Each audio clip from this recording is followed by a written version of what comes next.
Hello, and welcome back. I'm so glad you're here for another English listening practice lesson. Today, we're going to focus on one of the most meaningful parts of communication. We're going to learn how to express feelings naturally in English. No matter where you live or what language you speak, emotions are part of everyday life. Every single day, we tell people how we're doing, react to good or bad news, comfort friends, celebrate achievements, and explain what we're thinking and feeling. Because of that, emotional vocabulary is one of the most useful parts of spoken English. If you can describe your feelings clearly, conversations become more personal, more natural, and much more meaningful. Throughout today's lesson, you'll learn common feeling words, natural expressions, useful sentence patterns, and everyday phrases that native English speakers use all the time. We'll also practice how to explain why you feel a certain way, how to respond when someone shares their emotions with you, and how to sound more confident during real conversations. As always, try not to translate every sentence into your native language. Instead, simply listen. Focus on understanding the ideas. Allow your brain to connect directly with English. If you want even better results, pause the lesson whenever necessary and repeat every sentence aloud. Shadowing is one of the fastest ways to improve pronunciation, speaking confidence, and listening comprehension. Now, let's begin with one of the simplest questions in English. How are you feeling today? Although this sounds like a very basic question, there are countless ways to answer it naturally. For example, you might say, I'm feeling really good today. I'm full of energy. I'm in a great mood. I'm excited about what I'm doing today. Maybe you woke up feeling motivated. Perhaps you're looking forward to something exciting later. Or maybe you're simply enjoying a peaceful day. All of these are natural ways to describe positive emotions. On the other hand, not every day feels perfect. Sometimes your answer might be different. You might say, I'm doing pretty well, but I'm a little tired today. Maybe you didn't sleep very well last night. Perhaps you stayed awake later than you planned. Many people can relate to this situation. Imagine watching a movie late in the evening. You expect to relax before bed. However, the movie turns out to be much scarier than expected. After turning off the television, you continue thinking about the story. Every strange sound suddenly seems louder. Your imagination keeps working. Instead of falling asleep quickly, you spend hours awake. The next morning, you feel exhausted. Situations like this happen to many people. When describing that experience, you naturally use several feeling words. You might say, I feel tired today. Last night, I felt nervous. I also felt anxious before I finally fell asleep. Notice how many useful emotion words appear in one simple story. Without even realizing it, you're already practicing emotional vocabulary. That's one reason today's topic is so practical. Feelings appear in almost every conversation. Now let's imagine another everyday situation. Perhaps you met a close friend this weekend. You hadn't seen each other for months. As soon as you met, you immediately felt happy. You sat together at a cafe. You talked for hours without noticing the time. Long conversations with good friends often make us feel comfortable and relaxed. During your conversation, your friend might share a difficult situation. Maybe work has become stressful. Perhaps a project isn't going well. Maybe there are problems with coworkers or personal responsibilities. As your friend explains everything, you realize they're feeling frustrated. Instead of interrupting, you simply listen carefully. Sometimes listening is the greatest support we can offer another person. After talking openly for a while, your friend smiles and says, I already feel much better. Why? Because sharing emotions often reduces emotional pressure. Many people experience a feeling of relief after expressing what's been bothering them. Talking honestly helps us organize our thoughts. It also reminds us that we aren't facing challenges alone. This is one reason emotional communication is so important. When we can explain our feelings clearly, we build stronger relationships. People understand us better. We understand them better. Real communication isn't only about exchanging information, it's also about sharing experiences and emotions. Now let's think about one of the most common habits people have. Someone asks, "How are you feeling?" Almost automatically, many people answer, "I'm fine," or "I'm good." These answers are polite, they're simple, and they're perfectly acceptable. However, they don't always describe how we actually feel. Many people say they're fine even when they're worried. Others answer good even though they're disappointed, stressed, or exhausted. Today, we're going to move beyond those basic responses. Instead of using the same answer every time, you'll learn how to express yourself more accurately. Being able to describe your feelings helps conversations become more genuine. It also allows other people to understand you much easier. Let's begin by talking about positive emotions. Think back to the last time something wonderful happened. Maybe an old friend contacted you unexpectedly. Perhaps someone you hadn't spoken with for years suddenly sent you a message. Moments like these often create two feelings at once. You feel happy because you're reconnecting with someone important. You also feel surprised because you weren't expecting it. Another useful word is excited. Excited describes the feeling you experience before something enjoyable happens. Perhaps you're about to leave for vacation. Maybe you're counting down the days until your birthday, or you're waiting for a concert you've wanted to attend for months. Excitement is filled with positive energy and anticipation. Another beautiful word is joyful. Joyful describes a deeper and more powerful kind of happiness. People often feel joyful during unforgettable life events, family reunions, weddings, graduations, celebrations. These moments create emotions that stay with us for many years. Another important feeling is gratitude. When you appreciate the good things in your life, you feel grateful. You might feel grateful for supportive family members, loyal friends, good health, meaningful opportunities, or simply for peaceful moments during your day. Practicing gratitude often helps people notice positive things they might otherwise overlook. Finally, let's talk about another positive emotion: pride. Feeling proud means recognizing your own effort or celebrating someone else's success. Imagine finishing a difficult English book after weeks of studying. At first, every page seemed challenging. New vocabulary appeared constantly, but you kept reading. Eventually, you reached the final page. At that moment, you naturally feel proud of yourself. Achievements become even more satisfying when they require patience and determination. Take a moment now and repeat these sentences aloud. I'm feeling great today. I feel energetic and motivated. I felt happy when I saw my friend. I was surprised by the good news. I'm excited about the future. I feel grateful for the people in my life. I'm proud of everything I've accomplished. Expressing my feelings helps others understand me better. Excellent work! You've already learned several useful feeling words that native English speakers use every day.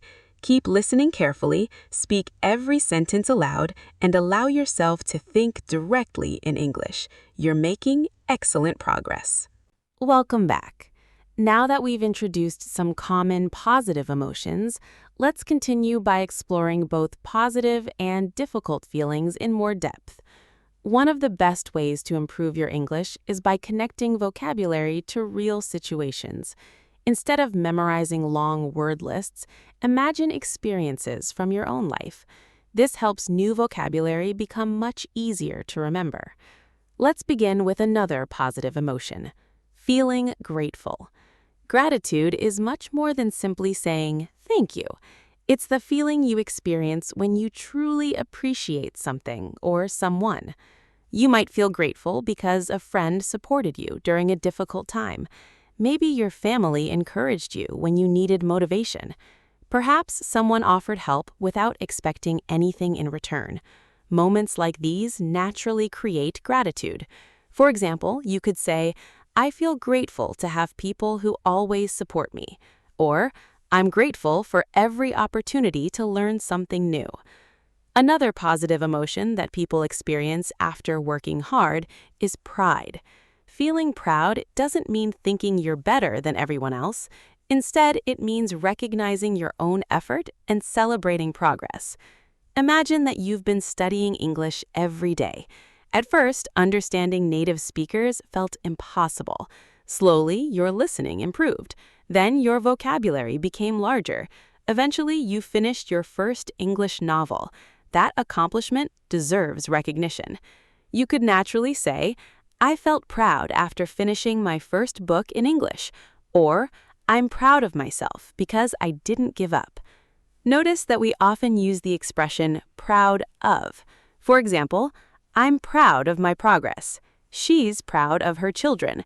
They're proud of what they achieved together. Now let's change directions. Life isn't made only of positive emotions.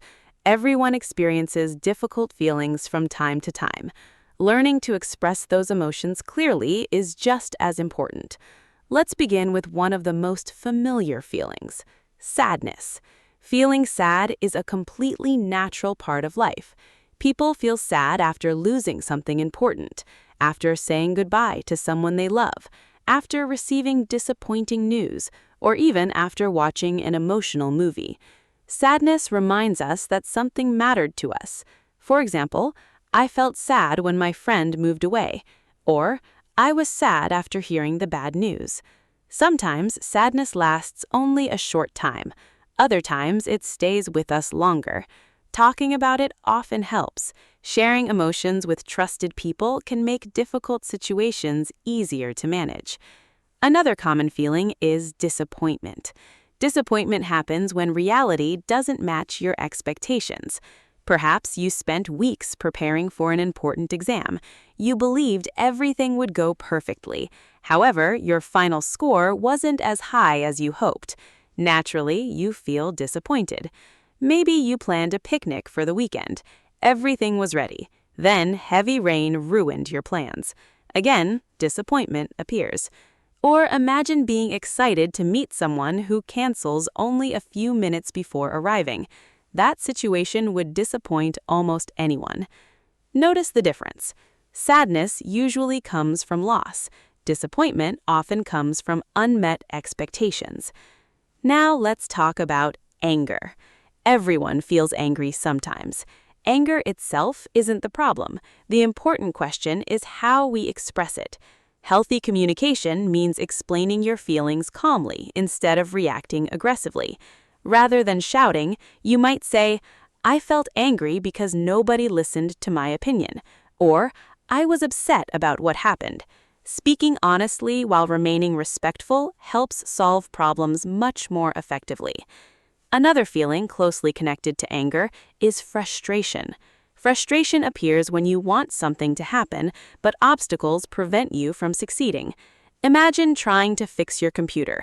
Nothing works. Every solution creates another problem. Eventually, you begin feeling frustrated. Or perhaps you're speaking English and suddenly forget an important word. You know exactly what you want to say, but the vocabulary disappears. That situation creates frustration too. Frustration often appears during learning. The good news is that it usually disappears once progress begins again. Now let's discuss another feeling almost everyone experiences: worry. Worry focuses on the future. People worry about their health, their family, money, work, school, or important decisions. Sometimes worrying helps us prepare. Too much worry, however, creates unnecessary stress. You might naturally say, "I'm worried about tomorrow's interview," or "I've been worried about my parents recently." Notice how these expressions sound much more natural than simply saying, "I'm not okay." Specific vocabulary helps other people understand exactly what's happening. Closely related to worry are the emotions nervous and anxious. Although these words are similar, there is a small difference. People often feel nervous before a specific event, perhaps before giving a presentation, taking an exam, meeting someone for the first time, or visiting the dentist. Anxiety can feel stronger and sometimes lasts longer. It often includes constant worrying and difficulty relaxing. For example, I felt nervous before my English presentation, or I've been feeling anxious about my future lately. Both expressions are common in everyday English. Another modern emotion that many people recognize immediately is feeling overwhelmed. This happens when everything seems to arrive at the same time.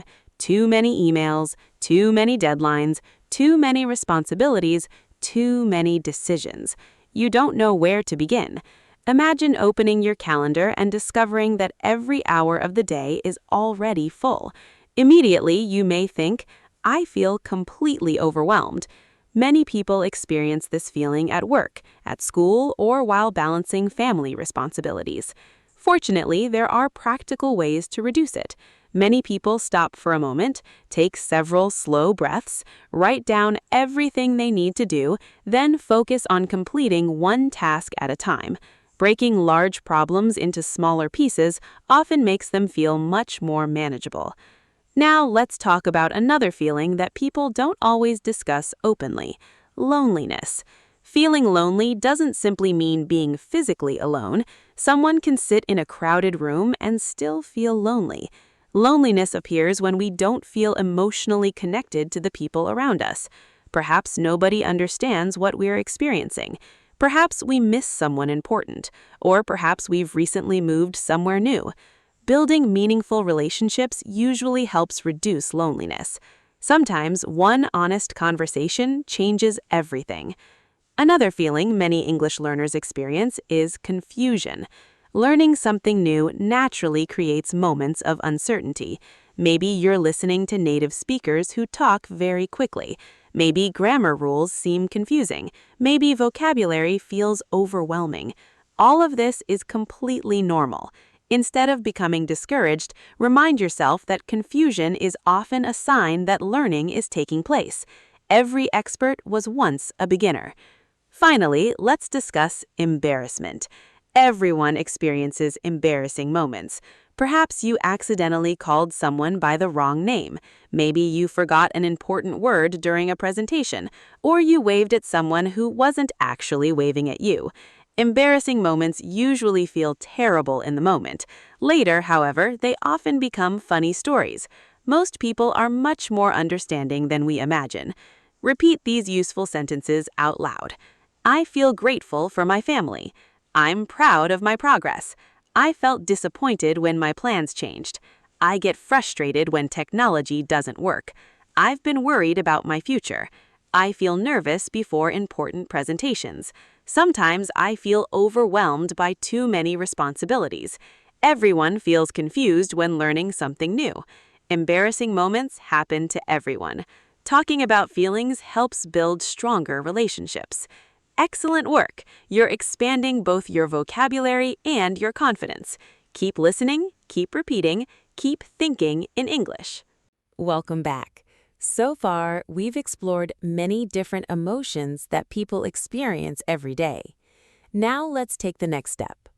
Learning emotion vocabulary is useful, but recognizing your own feelings is just as important. Many people move through their day without stopping to ask themselves a simple question: how am I really feeling right now? Sometimes the answer is obvious. Other times, it takes a little more attention. You may notice physical changes before you even recognize the emotion itself. Your body often gives you important clues. For example, imagine that your heart starts beating faster than usual. Your palms become sweaty. Your breathing becomes quicker. Your hands begin to shake slightly. These physical reactions often appear before an important event. Perhaps you're about to attend a job interview. Maybe you're preparing to give a presentation, or you're meeting someone for the very first time. In situations like these, your body may be telling you that you're feeling nervous. Sometimes those same physical signs can also suggest anxiety. Learning to recognize these signals helps you understand yourself better. Your thoughts also provide valuable information. Imagine that your mind keeps returning to the same negative possibility. You continue thinking about everything that might go wrong. Even when nothing bad has happened yet, you struggle to stop worrying. Those repeating thoughts often indicate worry or anxiety. Now imagine a completely different situation. You wake up feeling unusually tired. Nothing seems interesting. You don't feel motivated to begin your day. Activities that normally make you happy suddenly seem unimportant. These feelings might suggest sadness or emotional exhaustion. By paying attention to both your body and your thoughts, you become more emotionally aware. Emotional awareness simply means understanding what you're feeling and recognizing why you feel that way. This skill helps in many areas of life. When you understand your emotions, you're able to manage them more effectively. Instead of reacting immediately, you can pause, think, and choose the best response. It also improves communication. When someone asks how you're doing, you can answer honestly and clearly. Now let's learn how to express emotions naturally in English conversations. The easiest sentence pattern begins with two simple words: I feel. This structure works with almost every emotion. For example, I feel happy. I feel nervous. I feel excited. I feel disappointed. I feel grateful. I feel frustrated. Because the structure is simple, it's one of the most useful sentence patterns in everyday English. However, conversations usually continue beyond one sentence. People naturally explain the reason for their feelings. One of the easiest ways to do that is by using the word because. For example, I feel happy because I received some wonderful news today. I feel nervous because I have an important meeting tomorrow. I feel proud because I finally reached my goal. I feel disappointed because my plans changed unexpectedly. Adding because makes your answer much more complete and natural. Another useful connector is when. Instead of explaining one specific event, you describe situations that regularly create a certain feeling. For example, I feel relaxed when I listen to music. I feel nervous when I speak in front of large groups. I feel excited when I travel somewhere new. I feel peaceful when I spend time in nature. These patterns are extremely common in daily conversation. Now let's practice talking about feelings in the past. When you describe an emotion you experienced yesterday, last week, or last year, simply change the verb. Instead of saying I feel, you say I felt. For example, yesterday I felt exhausted after work. Last weekend I felt disappointed because my flight was delayed. Last year I felt proud after completing my first English course.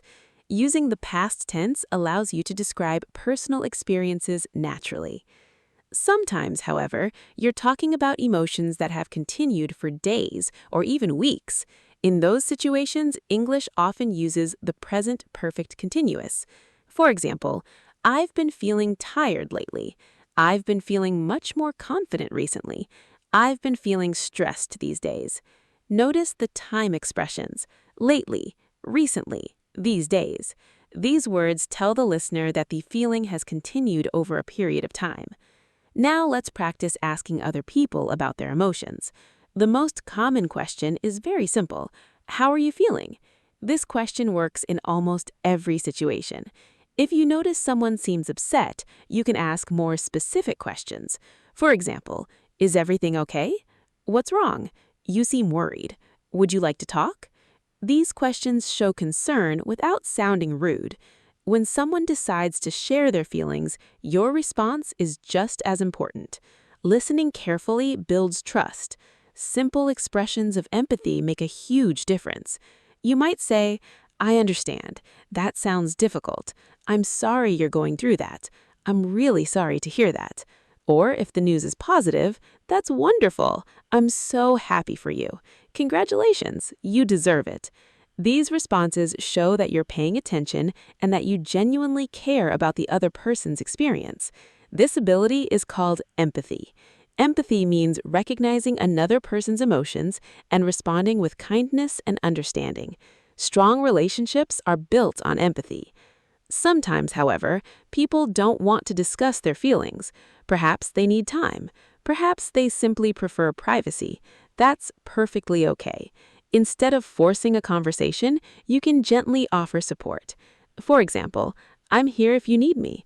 Whenever you're ready to talk, I'm happy to listen. Let me know if there's anything I can do." These expressions communicate care without creating pressure. Everyone processes emotions differently. Some people feel comfortable talking immediately. Others need quiet time before they're ready. Respecting those differences is part of healthy communication. Now let's practice these natural expressions together. Repeat after me.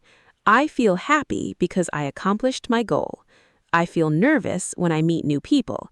I felt proud after finishing my project. I've been feeling much more confident lately. How are you feeling today? Is everything okay? I'm here if you want to talk. I'm sorry to hear that. I'm really happy for you. Thank you for sharing your feelings with me. Excellent. The more you practice these sentence patterns, the easier real conversations will become. Remember, speaking English isn't only about grammar, it's also about expressing yourself honestly, naturally, and confidently. Every conversation gives you another opportunity to improve. Welcome back. You've already learned how to recognize emotions and describe them naturally in English. Now, let's continue by expanding your emotional vocabulary with more advanced feeling words that native speakers use every day. Understanding these words will help you express yourself more accurately and communicate with greater confidence.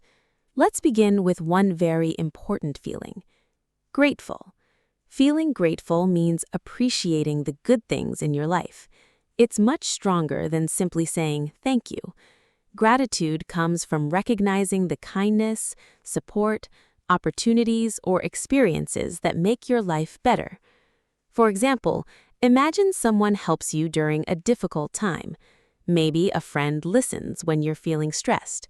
Perhaps a family member encourages you when you're losing confidence. Naturally, you begin to feel grateful. You might say, "I'm grateful for everything my family has done for me." Or, "I feel grateful to have friends who always support me." You can also express gratitude for opportunities. For example, "I'm grateful that I have the chance to study English every day." Or, "I'm grateful for the opportunity to travel and meet people from different cultures." The noun form is gratitude. For example, "I'd like to express my gratitude to everyone who helped me." Practicing gratitude often improves our mood because it encourages us to notice positive things that we might otherwise ignore.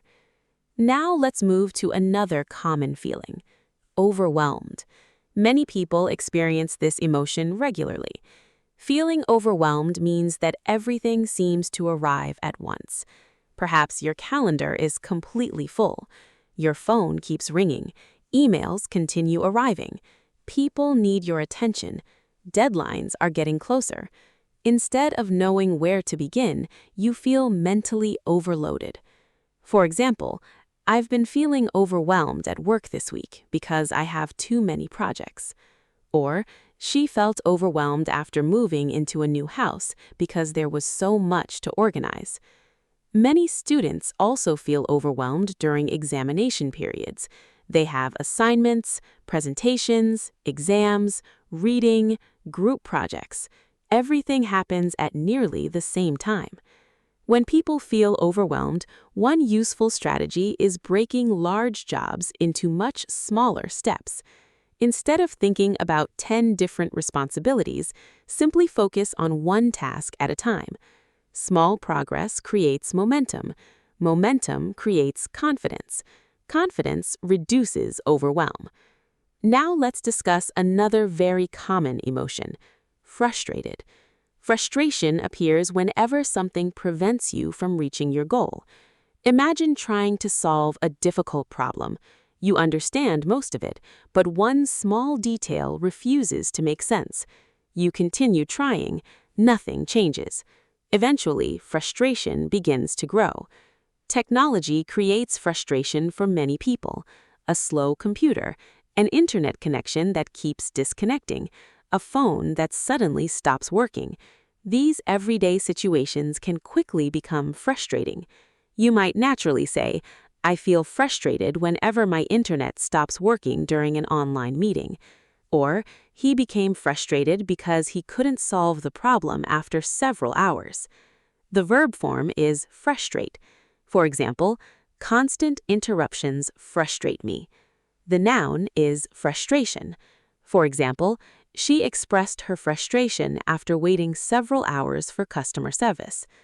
Understanding different word forms makes your English much more flexible. Now let's move to a very pleasant emotion, relieved. Relief appears after something stressful finally ends. Imagine waiting for important medical test results. You've been worried for several days. Finally, the doctor tells you everything is fine. Immediately, you feel relieved.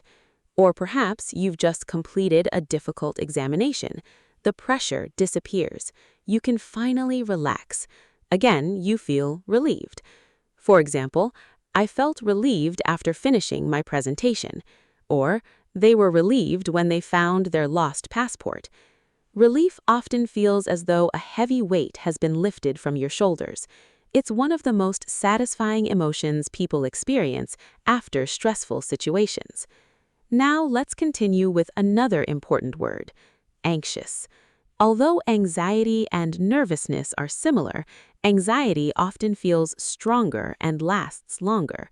Someone might feel anxious before starting a new job, before moving to another country, before receiving important news, or while waiting for the results of an interview. For example, "I've been feeling anxious about my future lately." Or, "She became anxious while waiting for the doctor's phone call." The noun form is anxiety. For example, some people experience anxiety during stressful periods of life. It's important to remember that occasional anxiety is common. However, when anxiety becomes severe or begins affecting daily life, professional support can be very helpful. Now let's examine another emotion that almost everyone experiences at some point, embarrassed. Embarrassment usually happens after making a mistake in front of other people. Perhaps you forgot someone's name during an introduction. Maybe you accidentally walked into the wrong classroom. Or you believed your microphone was muted during an online meeting, only to discover everyone heard what you were saying. Moments like these often make our faces turn red. For example, "I felt embarrassed when I realized everyone could hear me singing." Or, "She was embarrassed after calling her teacher by the wrong name." Although embarrassing situations feel uncomfortable, most people forget them much faster than we imagine. Learning to laugh at small mistakes often makes life much easier. Next, let's talk about another important feeling, lonely. Loneliness is different from simply being alone. Some people enjoy spending time by themselves. That isn't loneliness. Loneliness happens when you want emotional connection but don't feel it. Someone may live in a busy city surrounded by thousands of people and still feel lonely. On the other hand, another person may spend an afternoon alone reading a book and feel completely peaceful. For example, "He felt lonely after moving to another country." Or, "She sometimes feels lonely even when she's surrounded by people." Building friendships, maintaining relationships, and reaching out to others often helps reduce loneliness. Sometimes one simple conversation makes a tremendous difference. Now let's review another positive feeling, proud. Feeling proud means recognizing effort, progress, or achievement. Perhaps you completed your first marathon, finished learning a difficult skill, or finally achieved an important personal goal. You naturally feel proud. For example, "I'm proud of how much my English has improved." Or, "Her parents felt proud when she graduated." Healthy pride celebrates progress while remaining humble. Finally, let's discuss one of today's most common emotions, stressed. Stress appears when responsibilities, deadlines, or challenges create mental pressure. Some stress can actually help us perform better. It encourages us to prepare and stay focused. However, too much stress affects both the mind and the body. For example, I've been feeling stressed because I've been working long hours. Or, students often feel stressed during final exams. Fortunately, there are many healthy ways to reduce stress: regular exercise, getting enough sleep, taking short breaks, deep breathing, talking with trusted friends, spending time in nature. Each person discovers different methods that work best for them. Now let's practice these useful expressions together. Repeat after me. I feel grateful for the people who support me. Sometimes I feel overwhelmed by too many responsibilities. I get frustrated when technology doesn't cooperate. I felt relieved after solving the problem. I've been feeling anxious lately. Everyone feels embarrassed sometimes. Nobody should feel lonely for long. I'm proud of my progress. I've been feeling stressed because I've been very busy. Talking about emotions helps build stronger relationships. Excellent work. Your emotional vocabulary is becoming much richer. Every new word gives you another way to express yourself naturally in English. Keep listening carefully, keep repeating aloud, and most importantly, keep practicing every day. Welcome back. We've covered a wide variety of emotions throughout this lesson. Now it's time to bring everything together and practice using these words naturally in everyday English. Learning vocabulary is only the first step. Real progress happens when you begin using these expressions in conversations about your own life. Let's quickly review the emotional journey we've taken together. We started with positive emotions, feelings such as happiness, excitement, joy, gratitude, and pride. These emotions usually appear when something meaningful happens. Perhaps you achieve an important goal. Maybe you spend time with someone you love. You receive good news, you learn a new skill, or you simply enjoy a peaceful moment. Each of these experiences creates different emotions, and English gives you many ways to describe them. Then we explored more difficult emotions: sadness, disappointment, anger, frustration, worry, anxiety, feeling overwhelmed, loneliness, embarrassment, stress. These emotions are just as normal as positive ones. Every person experiences them from time to time. The important thing isn't avoiding emotions. The important thing is understanding them and expressing them in healthy ways. One of the most useful communication skills is being able to explain not only what you feel, but also why you feel that way. Instead of saying, "I'm stressed," you can naturally continue, "I'm stressed because I have several deadlines this week." Instead of saying, "I'm happy," you could explain, "I'm happy because I spent the weekend with my family." Instead of simply saying, "I'm nervous," you might add, "I'm nervous because tomorrow is my first job interview." Giving a reason makes conversations much more meaningful. It also helps the person listening understand your situation more clearly. Another useful pattern is talking about situations that regularly create certain emotions. For example, I feel relaxed when I listen to music. I feel confident when I'm well prepared. I feel excited whenever I travel somewhere new. I feel peaceful when I spend time in nature. Notice how these sentences describe habits instead of one specific event. Native speakers use patterns like these constantly. Now let's think about listening. Good communication isn't only about speaking, it's also about listening carefully when other people express their emotions. Imagine that a friend says, "I've been feeling overwhelmed lately." Instead of immediately giving advice, you might first acknowledge their feelings. You could respond, "That sounds really difficult. I'm sorry you're dealing with that. I'm here if you'd like to talk." Responses like these show empathy.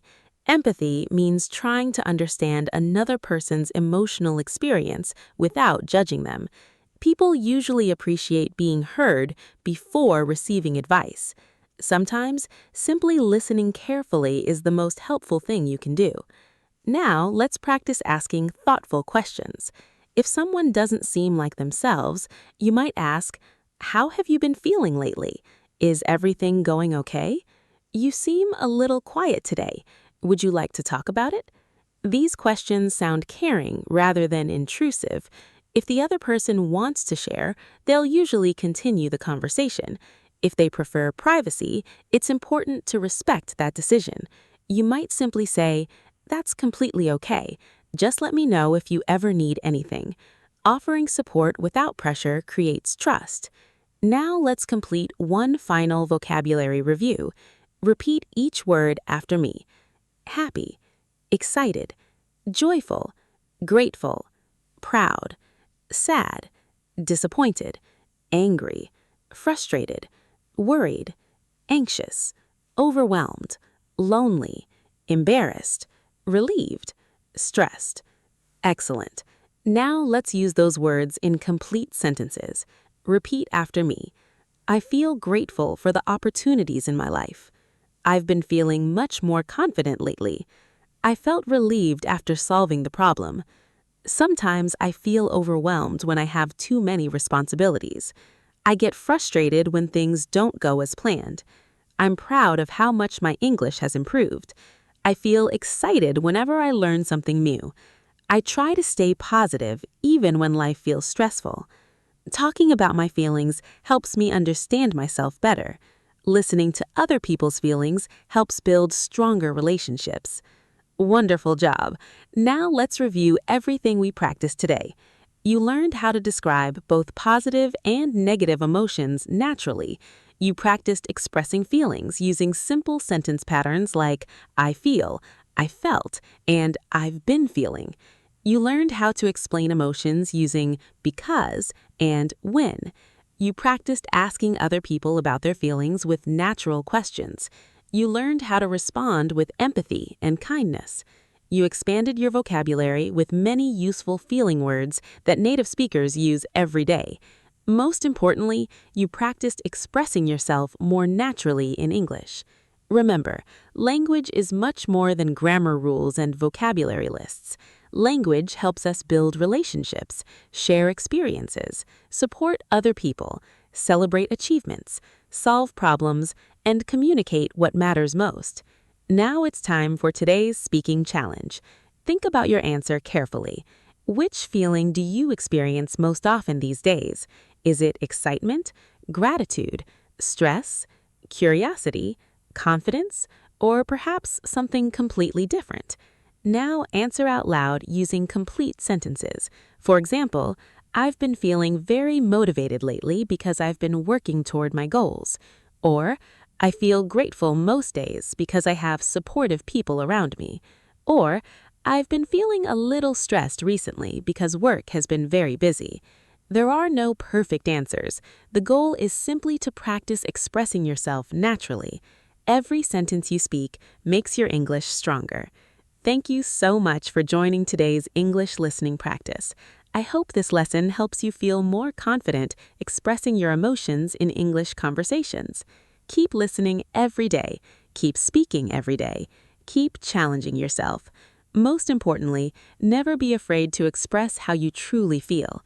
The more honestly and naturally you communicate, the more meaningful your conversations will become. Have a wonderful day. Keep practicing your English, and I'll see you in the next listening lesson.